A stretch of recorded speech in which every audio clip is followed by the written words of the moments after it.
Assalamualaikum warahmatullahi wabarakatuh. Perkenalkan, kami dari kelompok 4. Saya Ria Puspitasari dan rekan saya Karissa Mutia. Saya Raisa Sarpina. Pada hari ini kami sedang berada di Benteng Kota Besa pada tanggal 26 Oktober 2024 pukul 11.27 waktu Indonesia Barat. Selamat datang di video kami yang akan menjelajahi salah satu warisan bersejarah kebanggaan Palembang, yaitu Benteng Kota Besa. Dalam video ini, kita akan menelusuri jejak sejarah yang tersimpan di balik tembok megah benteng ini, menggali kisah-kisah yang terkandung di dalamnya, serta memahami peran pentingnya sebagai simbol pertahanan dan identitas budaya sejak masa lalu hingga kini. Mari kita mulai perjalanan kita menyingkap misteri Benteng Kota Besa.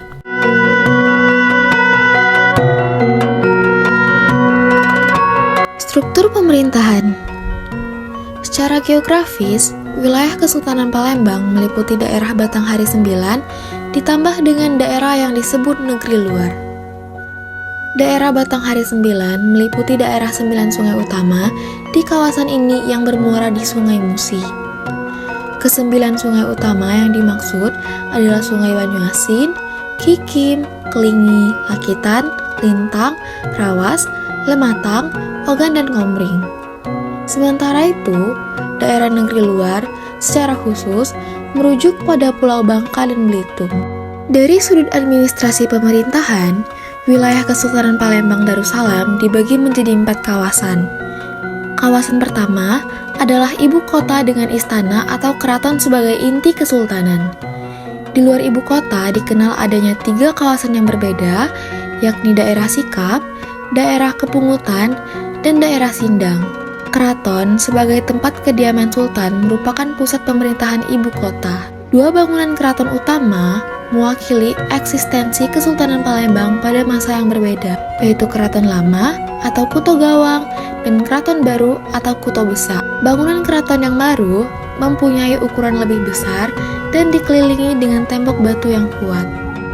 Lawang Borotan merupakan bagian dari bangunan Benteng Kota Besa dikerjakan pada masa pemerintahan Sultan Mahmud Badarudin I. Namun, baru benar-benar dibangun saat masa pemerintahan Sultan Mahmud Bahaudin yang memerintah dari tahun 1776 sampai tahun 1803. Benteng ini dibangun menjadi kawasan keraton keempat Kesultanan Palembang Darussalam pada tahun 1772 atau dalam kalender Islam dibangun pada hari Minggu 15 Jumadil Awal 1193 Hijriah.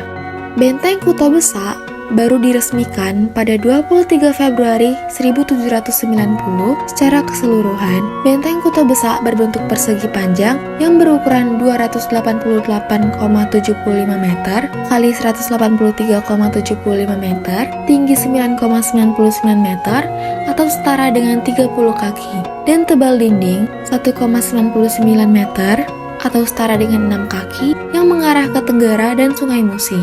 Di dalam Benteng Kota Besa terdapat Istana Keraton Sultan Palembang Darussalam. Benteng Kota Besa digunakan sebagai pusat Kesultanan Palembang Darussalam pada masa pemerintahan Sultan Mahmud Badarudin II yang memerintah selama tahun 1803 sampai tahun 1821. Benteng ini pernah dibakar oleh Belanda saat bulan Ramadan 1236 Hijriah sebelum penangkapan Sultan Mahmud Badarudin II oleh Belanda yang diasingkan ke Pulau Ternate di Maluku Utara. Sejak 1 Juli 1821, benteng ini diduduki oleh Belanda di bawah pimpinan Jenderal Mayor Hendrik Marcus Baron de Kock. Saat ini, lokasi Benteng Kota Besa berfungsi sebagai pusat pemerintahan. Bangunan Kota Besa ini terletak di lokasi yang strategis dan dikelilingi oleh sungai-sungai, yaitu di selatan Sungai Musi, di barat Sungai Skana, di timur Sungai Tengkuruk, dan di utara Sungai Kapuran. Benteng ini dibangun dari batu bata yang direkatkan dari bahan batu kapur yang didatangkan dari daerah pedalaman Sungai Ogan. Sebuah ruang pengintai serta lubang tembak dibangun di sisi dinding benteng dan dipersenjatai dengan 129 meriam dari berbagai ukuran. Selain itu, diletakkan 120 meriam di sepanjang dinding yang menghadap ke tepian Sungai Musi. Benteng Kota Besa juga diperkuat dengan parit lebar yang ada di sekelilingnya. Setiap sudut Benteng Kota Besa dilengkapi dengan benteng pertahanan atau bastion, yaitu 3 bastion di sudut utara, timur, serta selatan berbentuk trapesium dan di sudut barat berbentuk persegi 5. Peranan Sungai Musi sangat besar bagi kehidupan masyarakat Kesultanan Palembang Darussalam. Hal ini didasari karena peran penting sungai sebagai kebutuhan hidup masyarakat Kesultanan Palembang Darussalam. Selain penunjang kebutuhan kehidupan sehari-hari, juga sebagai penunjang perekonomian masyarakat Kesultanan Palembang Darussalam. Peranan sungai pada masa Kesultanan Palembang Darussalam bukan hanya menunjang jalur perekonomian sebagai sarana transportasi,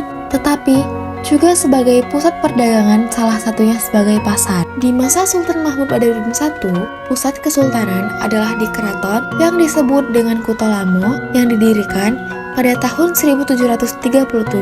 Dan di masa Sultan Mahmud Badarudin II, pusat kesultanan adalah di keraton yang disebut dengan Kuto Besak yang didirikan pada tahun 1780. Kedua keraton tersebut, Kuto Lamo dan Kuto Besak, terletak berdampingan di tepian Sungai Musi dengan berorientasi menghadap ke sungai. Letak Kuto Lamo adalah kawasan Museum Sultan Mahmud Badarudin II sampai ke Masjid Agung sekarang. Baiklah, sekian penjelasan dari kami tutup. Kami pamit undur diri. Wassalamualaikum warahmatullahi wabarakatuh.